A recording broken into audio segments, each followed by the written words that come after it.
Martine, you won the giveaway for last week. Enjoy your trending list. What's good, comic fam? Another week, another list of the trending comics in the comic book market at the table with an Overstreet price guide advisor, Russ Bright. So many great things on the list this week, Tom. I mean, New York Comic Con going virtual has made a lot of things happen, but I think Ryan Reynolds is going to be a little bit upset about a bunch of the other things on this list. Oh, comic fam, buckle up. We got a fun one. Hit the subscribe button. We're going to be here every week for you, and we want you here for the ride. Hit him with number 10 because you got some Last Ronin news this week that the community is going to be intrigued to hear about. I'm still trying to figure out what's happening with this, but number 10 on the list, we have Last Ronin, the New York Comic Con Kevin Eastman variant. Now, this only had 1,400 copies and sold out less than 10 minutes. Book is hot, $65 average sale, $80 high sales, and if you were paying attention, there were a couple other really cool New York Comic Con variants as well. There was a Raymond Gay variant, 450 copies of The Last Ronin, number 1. That thing was hot, dude. That one is hot. It's selling for over $100. And another really fantastic cover is there was an Asagi Yojimbo Peach Momoko cover that was limited to 700 copies. So if you weren't paying attention to your key collector notifications, you missed out. Wanderer's Road number 1 looking gorgeous. I love the color work. Usagi Yojimbo looking out the window and in such a classic Peach style. It is really, really beautiful. But you know what is not beautiful? For some reason, the numbers on Last Ronin that I ordered have gone down substantially. And this is weird because all of a sudden I looked at my orders this week and I know I ordered 75 copies of number 1. For some reason, I'm looking at my diamond orders and it says I have 39. And there's a whole lot of line items that I'm looking at that say I ordered 0 copies when I know I turned in more than 0 copies. So Diamond, I have no idea what you're doing with my orders. And if you own a shop, you need to be checking what's going on in The Last Ronin because you can't order any more copies right now. And for some reason, I'm only getting half of what I expected. This is 2 weeks before release date. So stop being funky, guys. I want my darn comics. I'll remind the community that we are currently taking pre-orders for the Peach Momoko official merch, the first U.S. release shirt and tote bag. Link in the description to get yours. Our goal is to have these made and shipped by end of November in time for the holidays. That would be a great time to get your merch. Now we're at the list. At number 9, courtesy of the bad boy of comic books, we have Donny Cates. Buzzkill number 1. After a fan was pondering in bed one night, just thinking about whether or not we would see more from the Buzzkill or Payback's universe, other independent comic books from Donny Cates, this is what Donny Cates had to say. He said, read crossover. What's going on with crossover? Crossover, if you've been living under a rock, was on FOC last week, and this is the new hot book from Donny Cates. Everyone's been ordering it. Everyone's been looking forward to it. There's a ton of variant covers out there, and people are really just trying to get more information. And if Donny's letting slip that Ruben from Buzzkill may very well show up, and potentially the Paybacks, we are going to be seeing some interesting stuff. And it's that kind of spec that brought this book up 150% in copies sold in just 7 days. A superhero that gets his powers from drinking alcohol. A really great 4-issue series that I recommend regardless of if it's going to be incorporated into this new crossover run.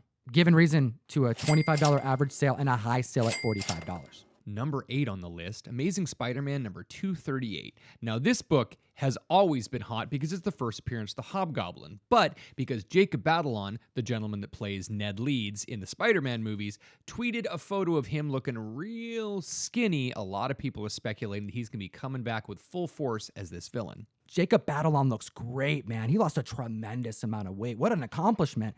And this isn't the only time we've heard from him in the last couple weeks, especially compared to like other actors in the Spideyverse movieverse here.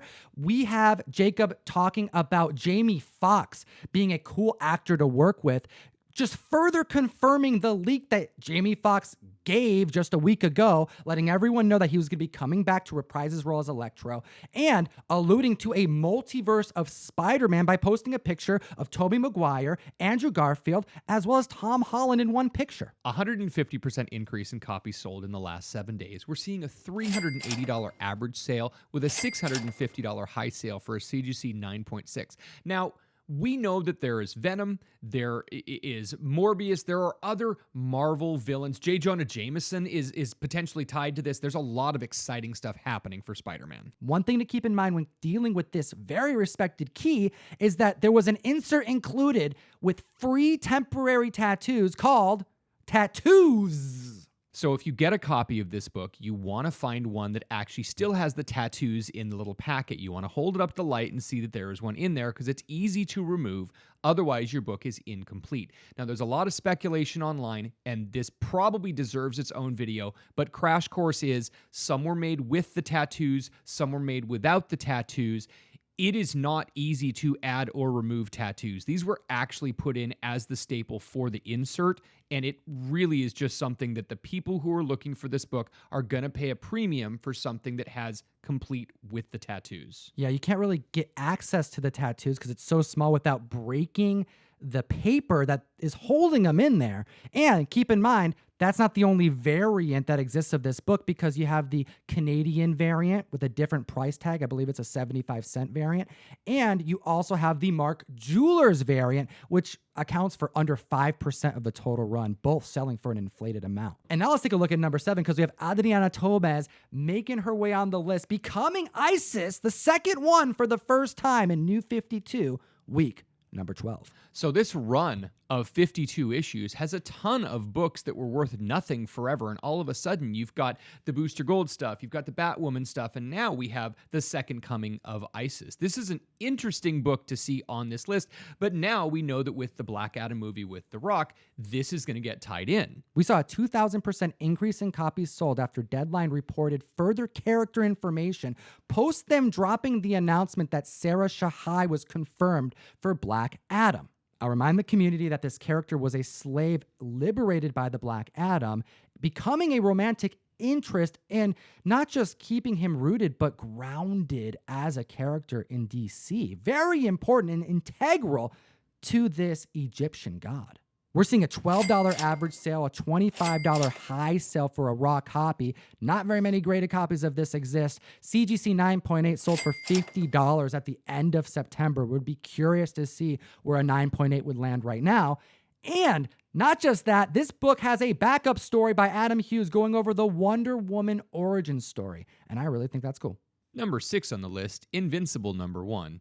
And Tom and I have been talking about this since well before we started this YouTube thing. We've been talking about this probably because it was one of the first books that Tom said, you need to read this because it's really, really awesome. First appearance of Invincible, first appearance of Omni-Man. We know that there is now going to be a show made, 8 one-hour adult animated episodes. That's right, with under 11,000 copies ordered by retailers after seeing the trailer drop at New York City Comic Con. It's got the community buzzing, and they're paying a good amount for this book. $500 average sales, a 9.8 hitting $1,900. I expect it to clear the $2,000 marker, especially after we saw an increase of copies sold of 1,400% in the last week. Number 5 on the list, Herogasm #1. Now, Tom and I are both fans of The Boys' goodness, and the new show is doing fantastically well, but Tom is such a big fan of Supernatural, I'm going to kick it over to him for some Jensen Ackles goodness. We know Jensen Ackles from Supernatural fame is going to be taking on the character Soldier Boy in season 3 of The Boys. Did you know that a lot of the same creative team behind Supernatural is creating The Boys and bringing that to Amazon? It makes sense because that's why there's a lot of Easter eggs in The Boys show. Right. And characters too. Like they're bringing actors in and stuff. It's all really cool. Hello, America. As the original superhero, I assure you that you are in safe hands with us. I'm Soldier Boy, and I approve this message. Now, we know that this first appearance of Soldier Boy is in Herogasm #1. We even have a producer from The Boys saying that we will get a version of Herogasm in season 3. There will be a Herogasm in season 3. Not only that, Jensen Ackles is making promo videos reading The Boys. I mean, he's getting excited for this Captain America wannabe. And we have some numbers to report because this book keeps going up. $45 average sales, a high sale for a raw copy hitting $70, and an increase of copies sold of 144%. This also introduces another character that's likely going to be in The Boys season 3, the second Crimson Countess. the thing I want to make sure is known, if you haven't read the boys comic, it's very different than the show, and it's very unlikely that we're going to get this rendition of Soldier Boy. Heck, he's introduced in the comic book like sleeping with Homelander. Not sure if we're going to see that on screen, but this is a story about the vacation the superheroes go on when they want to live it up and have sex and do some crazy stuff. We're going to see a taste of it in The Boys Season 3. I just don't know how much, and how much people are going to look at this comic book as a key book after the show, because it's going to be so different. So if you were a fan of The Boys, if you're watching this show, and if you've read the comic book, you haven't seen anything yet. I mean, Herogasm is pushing it to the extreme. I really have no idea how they're going to do this, and really, we know that they are going to be pushing the boundaries of what they can show on television for this. It's going to be crazy. Remember, Homelander can do anything. Number 4 on the list, Mad Max Fury Road Furiosa number 1. Hell yeah, dude. Now, I loved this movie. I really, really like Charlize Theron, and this is supposed to be a prequel movie that we're going to end up seeing, so we found an even younger actress to take on the role of Furiosa. Anya Taylor-Joy, we know her from Split, from Glass, from New Mutants, and my personal favorite, The Witch. I'm following this actress. I'm a big fan, and she's going to be taking on the character, showing us how this badass female lead, Furiosa, became so dope. 1,850% increase in copies sold, $20 average sale, and a $90 high sale for a CGC 9.8. This book wasn't something anyone was talking about. People like Mad Max, and it's very niche, but all of a sudden we have information, and they're going to be going farther back with a fantastic female character here. I think this is a great book. And we have an A-list cast that's going to be side by side with her. We have Chris Hemsworth and Yahya Abdul-Mateen. You're going to know him as Dr. Manhattan from Watchmen. I'm going to be checking this show out. I want to be brought back into this world, man. Yes, I'm very excited to see the guitar player. Seeing a book like this on the list makes me flash back to the 1990s, and Key Collector helps. I mean, seriously, it's one of those things that I would never have thought about. Number 3 on the list, Ecto Kid number 1 from Clive Barker. I mean, come on. This is a book, that foil cover brings me back to being 12 years old looking at what the coolest cover at the comic shop is. Well, Clive Barker came out this week and said that the Wachowski siblings, who wrote The Matrix, co-wrote this with him back in the day. And all of a sudden, people are looking at Ecto Kid for a new show. This book's seeing an $8 average sale with a $35 high. Key Collector even put in the alert that based off of the reviews of the recent Clive Barker movie Books of Blood on Hulu, that it doesn't even look likely that this will see development, even if Clive Barker during an AMA is saying that this comic is currently in development. We saw a staggering 3,633% increase in copies sold. That's over 100 comics sold in 7 days. If you have an LCS, you have to have Key Collector. There is no doubt about it. If you are not utilizing Key Collector, you are costing yourself money. You're not doing your job as a comic book store owner. This is dollar bin goodness. You may have stacks of these in your back room. I absolutely have stacks of this copy. This is the type of thing that Ecto Kid, the Hokum and Hex, the other Razorline comics that Marvel put out in conjunction with Clive Barker when he was big. I mean, we're talking the Weave World years. We're talking the Hellraiser, Pinhead years. Clive Barker was massive in the early to mid 1990s, and there was a bunch of books that he was doing. So Marvel gave him a chance to do some horror, and these are just books that everyone forgot about. No one's read, and all of a sudden, this book pops back on our radar because of an AMA. Use that code Tom101 to get a free 1-week subscription of the best comic book app in existence.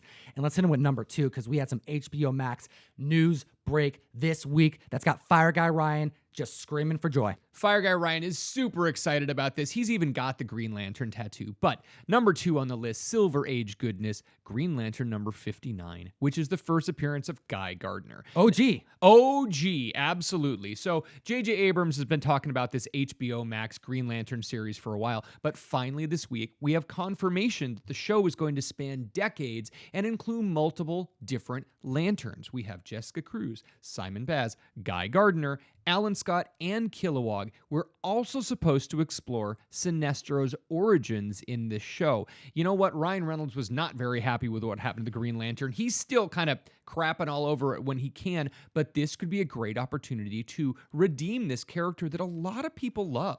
Donnie Cates is even saying that he would kill for a spot on this writing team. This book is Silver Age, 1968, $950 average sales. We saw a 9.4 sell at the end of September for $1,500, and that seems low because this news just came out in October. This book isn't the only one spiking. I encourage the community to utilize Key Collector. Check out the Green Lantern Corps button where it lists all the comics that you got to be considering. And let's hit him with number 1 on the list because we have a double key courtesy of Batman and Green Lantern. Tom, before we hit number 1, for those of you who follow him over on Instagram, you saw the news yesterday that we have the God of War artist, Raph Garcetti, doing an amazing Mighty Morphin Power Rangers variant for our mystery mail call. I've been watching Power Rangers since I was a little kid, man. My name's Tom. I went by Tommy growing up. This was a huge moment for me, possibly my favorite exclusive we've released. Link in the description to get yours. Every member in November is going to get one, whether it be a virgin or trade dress. It's randomized. And hit him with number 1. Number 1 on the list, we have Justice League of America number 50. This is the first appearance of Jessica Cruz as the Green Lantern. And you have to keep that in mind because Jessica Cruz actually showed up a couple other times in this series, but this is the first time she turns into the Green Lantern. Of all the characters that we just named, Guy Gardner, Kyle Rayner, Kilowog, Jessica Cruz is at number 1. This is a highly respected Green Lantern character, and she does have a very long origin that's spread out basically over the course of 20 issues.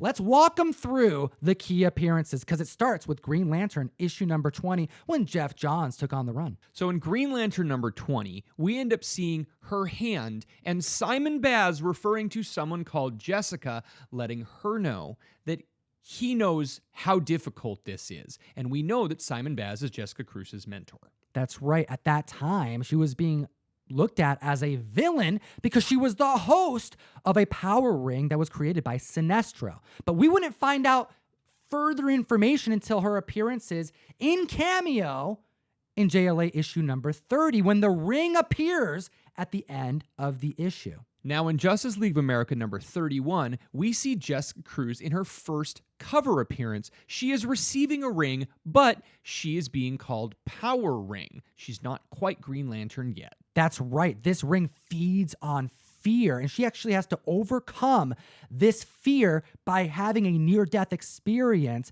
for her to earn the ranks of becoming a Green Lantern. And it happens in issue number 50 where she dies. This is part of the Dark Side War. And then the Green Lantern ring chooses her to join the Corps. So we finally get Jessica Cruz to be Green Lantern, but that's not the only reason to pick up this book.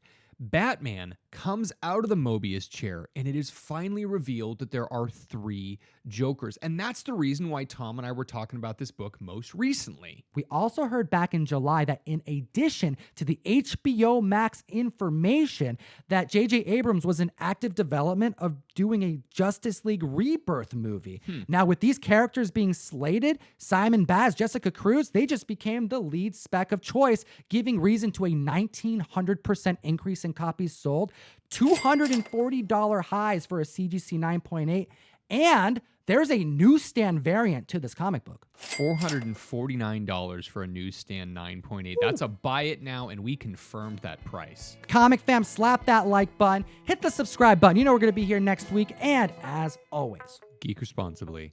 enough said. Comic fam, comment down below. What'd you think about this list? I got a Maestro number 1 with your name on it. If you comment, like, and subscribe, we also got other videos for you to check out.